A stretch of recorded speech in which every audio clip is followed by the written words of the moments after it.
الحمدللہ رب العالمین والعاقبۃ للمتقین والصلاة والسلام علی رسولہ الکریم وعلی آلہ وصحابہ اجمعین۔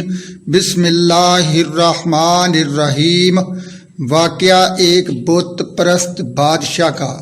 حضرت داؤد علیہ السلام کے زمانہ میں ایک ظالم بادشاہ تھا، تو لوگوں نے حضرت داؤد علیہ السلام کے پاس ظالم کے ظلم کی شکایت کی اور ان سے عرض کیا، یا نبی اللہ، آپ اس ظالم سے انصاف دلائیں، اس لیے کہ اس نے قتل کیا۔ چنانچہ حضرت داؤد علیہ السلام نے اس کو سولی پر لٹکانے کا حکم دیا۔ وہ رات کو پہاڑ پر سولی لٹکا دیا گیا۔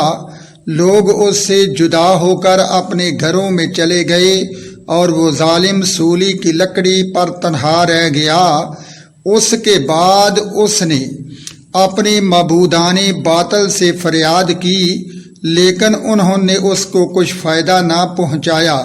اس نے سورج اور چاند سے بھی فریاد کی اور کہا کہ میں نے تم دونوں کو اس لیے پوجا تھا تاکہ جب مجھ پر کوئی مصیبت آ جائے تو تم میری مدد کرو۔ ان دونوں نے بھی اس کی کچھ مدد نہ کی۔ اس کے بعد اس نے اللہ تعالیٰ کی طرف رجوع کیا اور اللہ تعالیٰ کو اس کے ناموں سے یاد کرنے لگا۔ اس نے فریاد کی اور کہا، کیا میرے رب، میں نے تیری نافرمانی کی، تیرے غیر کو پوجا لیکن فائدہ نہ پایا۔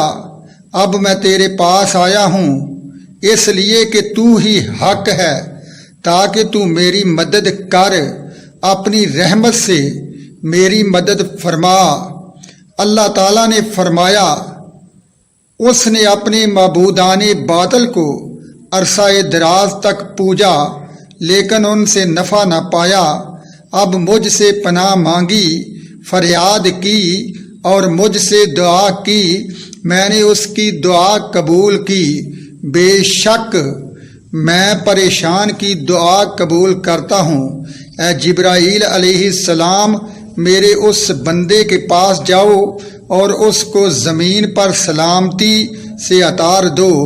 چنانچہ حضرت جبرائیل علیہ السلام نے ایسا ہی کیا۔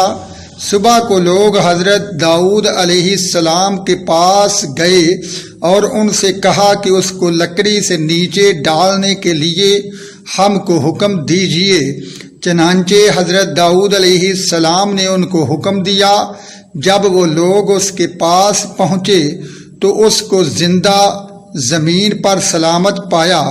اس کے بعد لوگوں نے حضرت داؤد علیہ السلام کو اس کی اطلاع دی۔ چنانچہ حضرت داؤد علیہ السلام اس کی طرف گئے، اس کو سلامت دیکھا۔ حضرت داؤد علیہ السلام نے 2 رکعت نماز پڑھی اور کہا، اے میرے رب، مجھے بھی ان حیرتوں سے آگاہ کیجئے جو میں دیکھ رہا ہوں، مجھے آگاہ فرمائیے۔ تو اللہ تعالیٰ نے حضرت داؤد علیہ السلام کی طرف وحی بھیجی، اے داؤد علیہ السلام، اس بندے نے مجھ سے عاجزی کی، اس لیے میں نے اس کو قبول کر لیا۔ اگر میں اس کی دعا اور عاجزی کو نہ قبول کرتا جیسا کہ اس کے معبودان باطل نے کیا تھا تو مجھ میں اور ان میں کیا فرق ہوتا؟ اور جو شخص میری طرف رجوع کرتا ہے میں اس کے ساتھ ایسا ہی کرتا ہوں۔ اے داؤد علیہ السلام، اس کے سامنے ایمان پیش کرو، اس لیے کہ اب وہ بندہ ایمان لائے گا اور اس کا ایمان بھی پختہ اور راسخ ہوگا۔ میں ہی توفیق دینے والا ہوں اور میں ہی راہ راست پر لانے والا ہوں۔